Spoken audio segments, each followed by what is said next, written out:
This is my recap for 3/15/2020. I think it's day 9. Today was a great day. I woke up and I was having a really bad depressive morning. I could barely concentrate enough to give them their breakfast in the morning.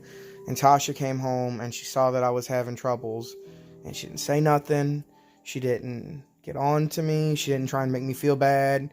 She sat down as tired as she was and she helped me out with the kids by putting on music. Even though at that point, I was going in and out of consciousness because I could not stay awake. And some of that was being sleepy because Theodore kept having to go to the bathroom, which means I need to wake up. But I think a lot of it was just I was feeling really bad mentally. Like, I wasn't sad, I just could not move because I couldn't find the energy to do so. More like tired in a different way than the fact that I was also sleepy, as in I hadn't had enough sleep. But she was awesome. I really appreciate it. I should probably tell her that. I'm going to as soon as I'm done with this.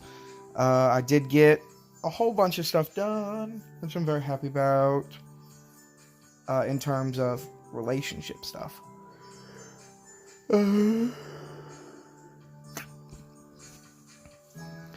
As for doing like chores and everything, fed the dogs, fed the kids, I'm so done with ovens.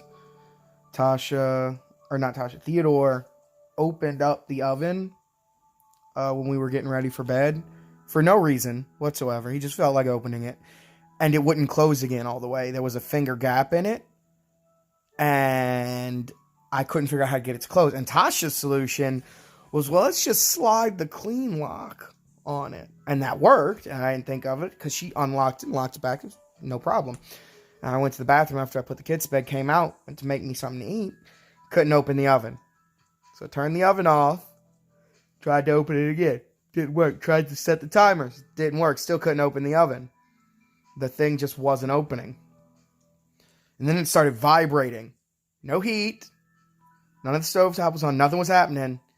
But the oven was vibrating. I figured out the timer was supposed to be making a noise, and it just, instead of making noise, it went because it's an old oven.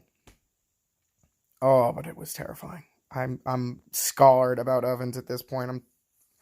Every time something goes wrong with it, I think it's going to burst into flames.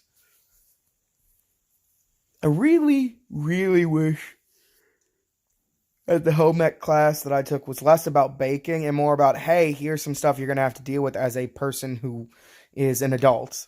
Which I thought was the whole point of home ec. That's why I took it, was to learn how to do stuff that I didn't know how to do because I didn't have anyone who made me do it, honestly, until I was in high school.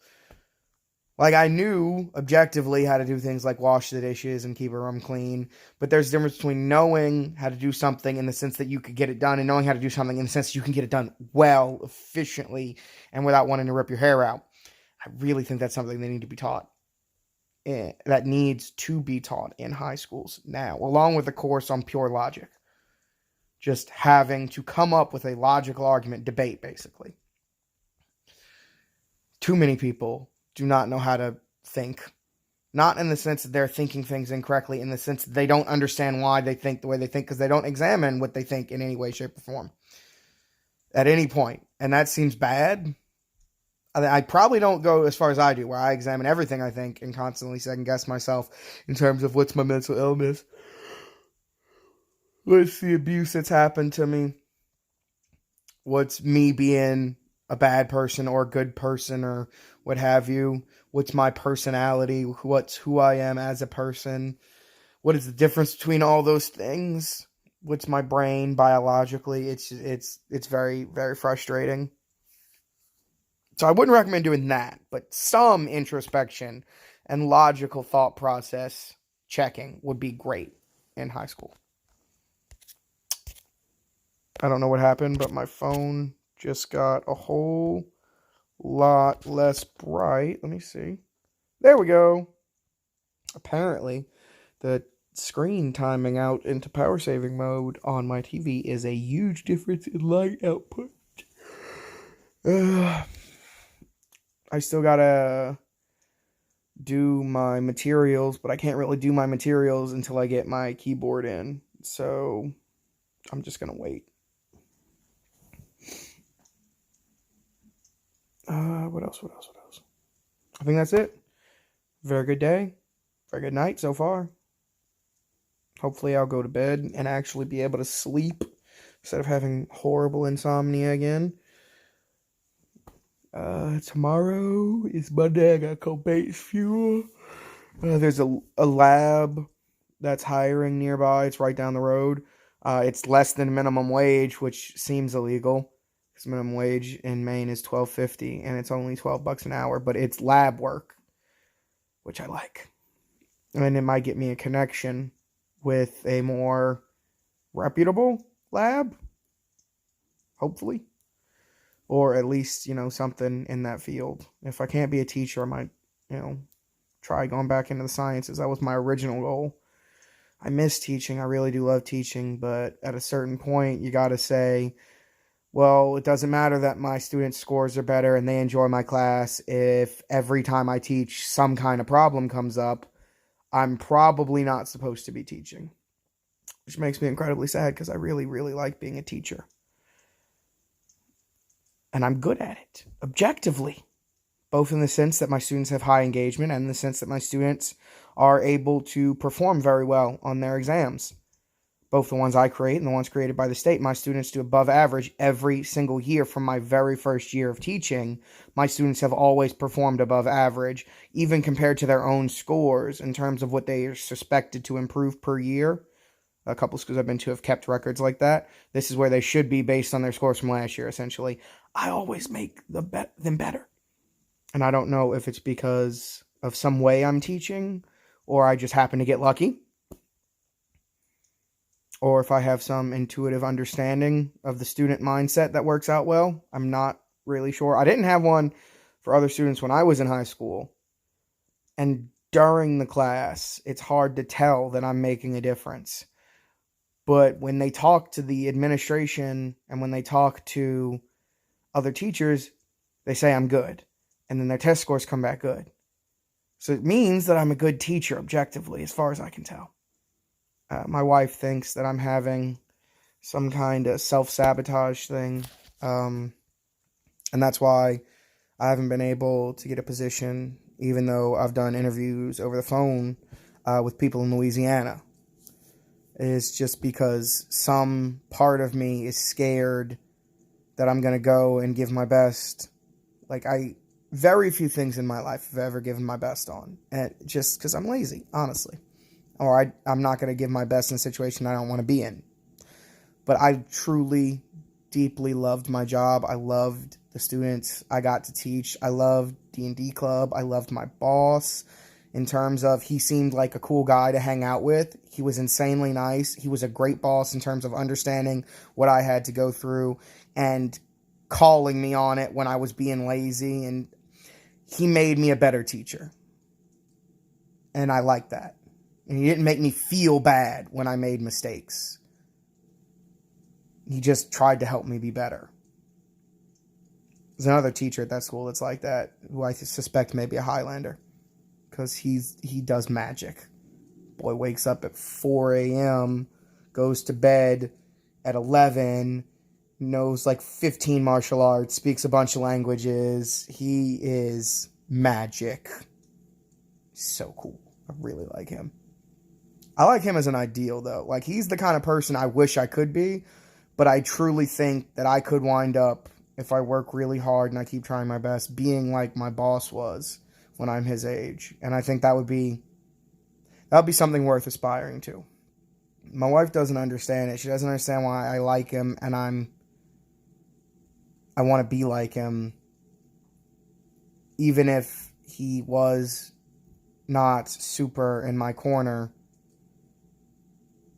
I choose to believe that he thought he was doing the right thing and not trying to blackball me or throw me under a bus or anything like that, because having someone as a role model like that I can actually identify with is valuable to me mentally. Like, I love my grandparents who raised me. I love my mom and dad, who didn't. But the only male figure I've had as a role model that I felt relatable to was one of my mom's boyfriends, or ex-boyfriends, Al Dugan. Great man. He called us his sons. He called me on my crap.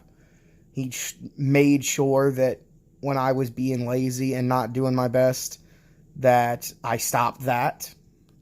He made me a better person. And I didn't get along with him all the time, because he made me a better person, which is change, and I don't like change. But he still kept trying. And it was very easy to tell, because he cared about me.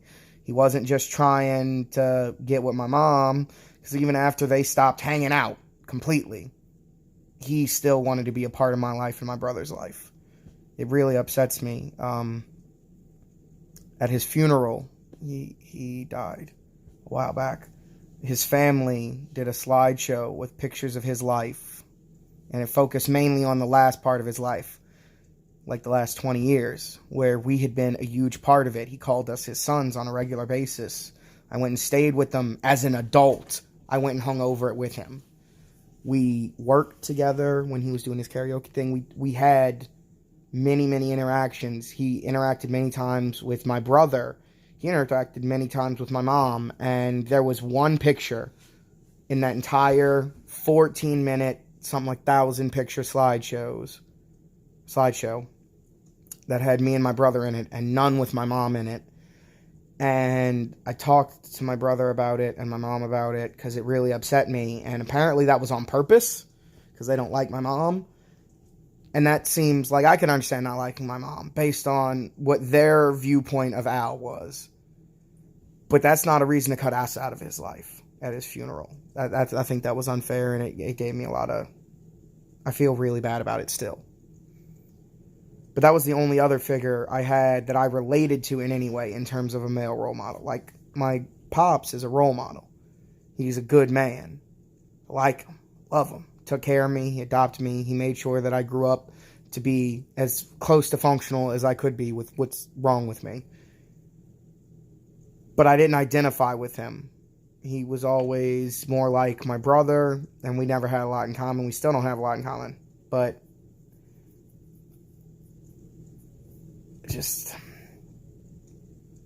it upsets me. And it upsets my wife that it upsets me, and I still would rather think of him as a good person. She doesn't get it, and I can't explain it. I'm not really good at explaining the emotional things that happen in my brain, because I don't understand them. Like, objectively, I should not still want him to be a good person, because if he's a good person, then that means I'm a bad person. Even though multiple people involved confirmed that that's not the case, the only other option is it is. So he's either a good person or I'm not. And either way, something bad is happening. Logically, I should pick him being bad if it's my brain, because why would you think yourself bad?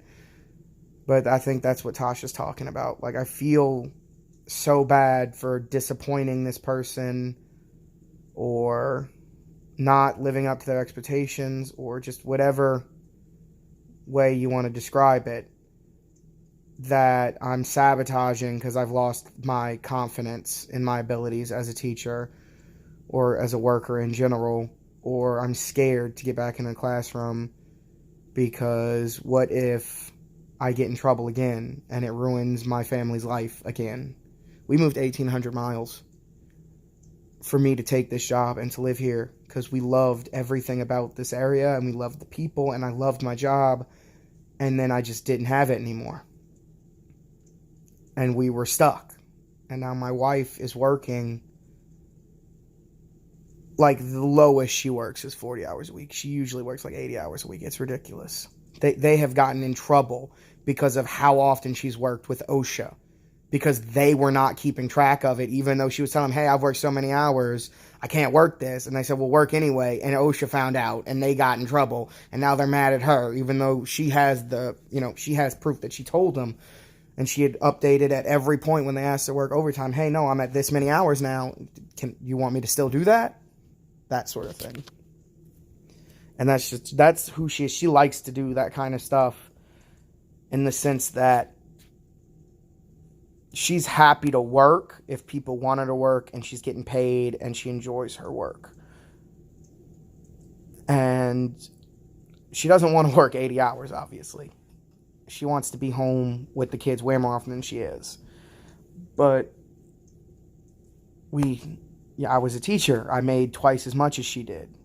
The only way we could afford it. It's not like I haven't been looking for a job. I've put in conservatively easily 1,000 applications between teaching, lab work. I put in so many fast food applications. It's ridiculous. Just any job that I could possibly get, because minimum wage up here is $12.50. Is pretty good.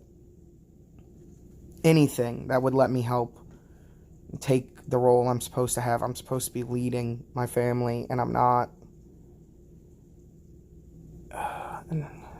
I know what I do as a homemaker is valuable, and the house is so much cleaner since I started staying home than when my wife was staying home. But she's so much better with the kids, and she's so much more patient.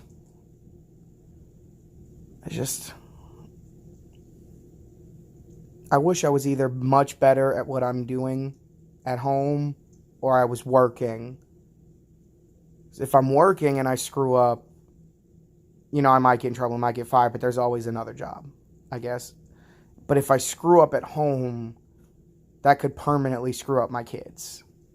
And that's not okay. Or, burn the house down, or break an appliance, or, something else.